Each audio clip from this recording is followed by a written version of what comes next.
ওরা আমায় এভাবে কেন মারল মা? মা, আমি তো যেমন ডিউটিতে যাই সেরকম ডিউটিতেই গেছিলাম, কিন্তু আমি তো জানতাম না যে আজই আমার শেষ দিন। আমি তো আমার জুনিয়রদের সাথে একসাথে কত গল্প করতে করতে রাতের খাবার খেয়েছিলাম। জানো মা, অনলাইন থেকে অর্ডার করে আনিয়েছিলাম আমার প্রিয় খাবারটা, ওটাই আজ আমি খেয়েছিলাম। তখনও যদি একটু বুঝতে পারতাম এটাই আমার শেষ খাওয়া, এটাই আমার শেষ গল্প। ডিউটির বাঁধনে আমি যখন ক্লান্ত হয়ে গেলাম মা, আমার চোখ দুটো ঘুমে বন্ধ হয়ে যাচ্ছিল, একটু শরীরে ক্লান্তি মেটাতে গেছিলাম। তখনও যদি বুঝতাম মা সারা জীবনের মতো বিশ্রামে চলে যাব, তখন ভোর রাত, আমি ওয়ার্ডে একা। তখন ভোরের শীতল বাতাসে আমার একটু ঠান্ডা লাগাতে আমি লাল চাদরটা ঢাকা দিয়ে একটু চোখ বন্ধ করেছিলাম। সেই সময়ের অপেক্ষায় থাকা ওরা আমার সাথে, ছি মা, আমার খুব কষ্ট হচ্ছিল জানো তো। অনেকবার আমি বারণ করেছিলাম, চিৎকার করেছিলাম, বাঁচাও বাঁচাও, কে আছো, আমাকে বাঁচাও। কিন্তু কেউ আমার চিৎকার, আমার আর্তনাদ শুনতে পায়নি জানো তো মা। আর ওরা পশুর থেকেও বিচ্ছিরি ভাবে ব্যবহার করেছিল আমার সাথে। খেলতে লাগলো ওরা আমার দেহটাকে নিয়ে।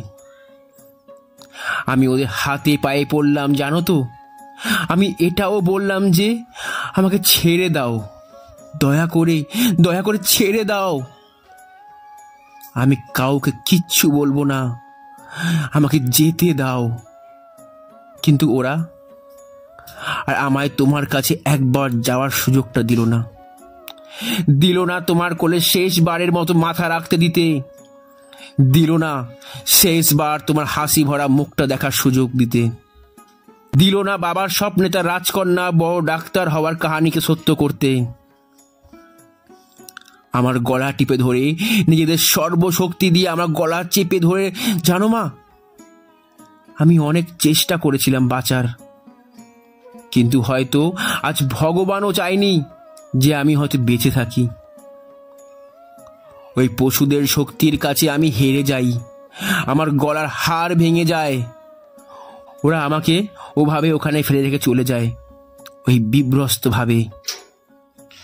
সকালে সবাই যখন আসে, কিন্তু এ কি মা, আমি কারোর সাথে কথা কেন বলতে পারছি না?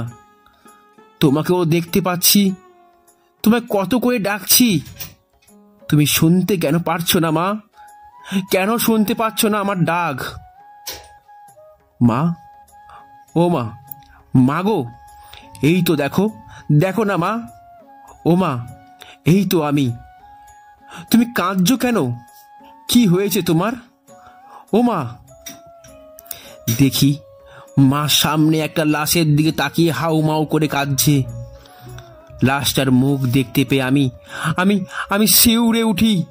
এ কি, এটা যে আমার নিথর দেহ। আমি কি তবে মারা গেছি? আমিও কাঁদতে শুরু করলাম।